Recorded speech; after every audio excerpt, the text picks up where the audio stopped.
ওদের পক্ষের লোক মসজিদের কাতারে বসে গানের পক্ষে কথা বলে। কত বড় বেয়াদব!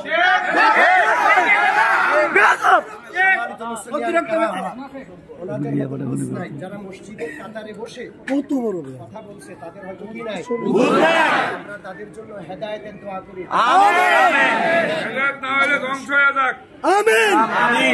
তারা আমাদের মুরব্বী বয়স্ক, তাদের জন্য হেদায়েতের দোয়া করি। এখানে মাঠে মেলার আয়োজন হয়েছে বলে শুনছি।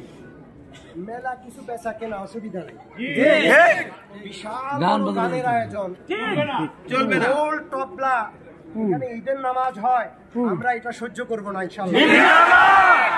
রাজি আছেন?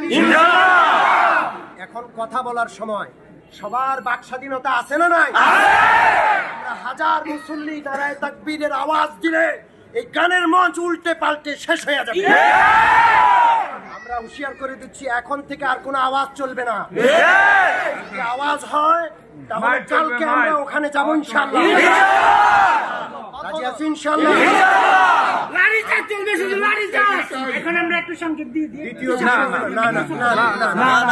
দ্বিতীয় বিষয় হলো, আমরা মসজিদ কমিটির কাউকে আমাদের সাথে পাচ্ছি না।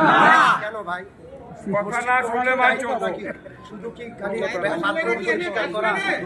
বালু পাথরের সেবা করা না, মসজিদের পবিত্রতা রক্ষা করা এটা মসজিদ কমিটির সবচেয়ে বড় দায়িত্ব। আমরা আজকে আমাদের পাশে ওনাদেরকেও দেখতে চাই, বলেন দেখতে চাই না? ওনাদেরকেও আমাদের সাথে থাকার, বরং আমাদের আগে থাকার তৌফিক দান করেন। আজকে এই পর্যন্তই ইনশাআল্লাহ। আমরা ডাক দিলে আসবেন তো ইনশাআল্লাহ?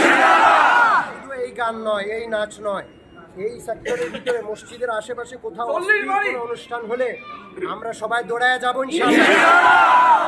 একটা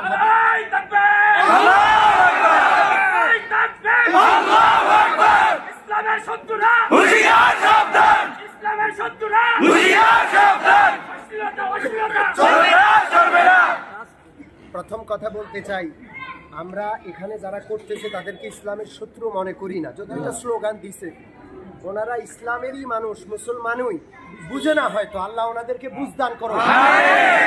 আর আমাদেরকে খুব দুর্বল ভেবে ওনারা আমাদের মাথার উপর, ঘাড়ের উপর চেপে বসছে, দিব না ইনশাআল্লাহ।